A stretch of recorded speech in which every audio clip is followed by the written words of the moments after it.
Traité du purgatoire de la bienheureuse Catherine Fiesca Adorna. Le feu divin qu'elle ressentait dans son intérieur lui faisait comprendre ce qu'était le purgatoire, et de quelle manière les âmes y sont détenues et tourmentées. Chapitre 1er.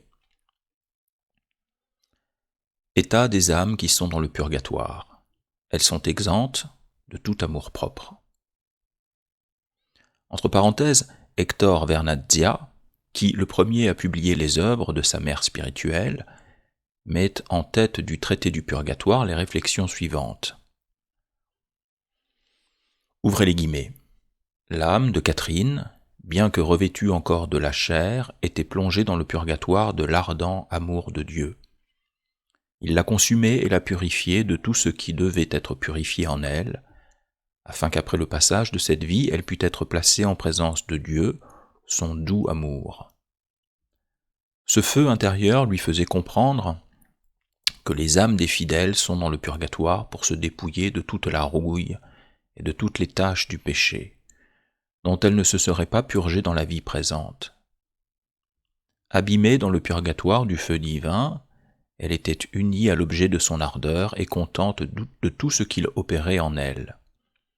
Elle comprenait que tel précisément devait être l'état des âmes qui sont en purgatoire, et elle disait, fermez les guillemets, ici commence le texte même de la sainte, les âmes qui sont en purgatoire, selon ce qu'il me semble comprendre, ne peuvent avoir d'autre élection que de se trouver dans ce lieu, et ce par une disposition très juste de Dieu. Ces âmes ne sauraient plus se retourner vers elles-mêmes et dire « J'ai fait tel péché pour lesquels je mérite de demeurer ici. Je voudrais ne les avoir point faits parce que j'irai maintenant en paradis. » Elles ne peuvent pas dire non plus « Tel sortira d'ici plus tôt que moi, ou j'en sortirai plus tôt que lui. » Elles n'ont ni en bien, ni en mal, aucune mémoire propre qui opère en elles un redoublement d'affliction, pas même en ce qui regarde autrui. Mais elles éprouvent un si grand contentement d'être en l'ordonnance et disposition de Dieu, qui opère tout ce qui lui plaît et en la manière qui lui plaît, qu'au milieu de leurs plus grandes souffrances, elles sont incapables de penser à elles-mêmes. Elles ne contemplent que l'opération de la bonté de Dieu, dont la miséricorde infinie veut conduire l'homme à lui. Elles ne voient ni la peine ni le bien qui pourrait leur advenir en propre. S'il leur était possible de les voir, elles ne seraient pas en pure charité.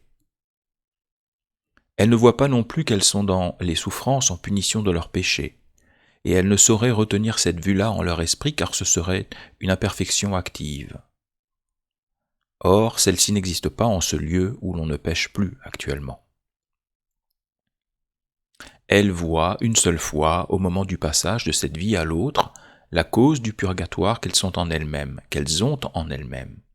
À partir de ce moment, elles ne la voient plus.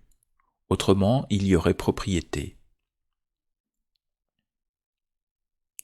Étant en pure charité et n'en pouvant plus dévier par défaut actuel, elles ne veulent et ne désirent plus que le pur vouloir de la pure charité.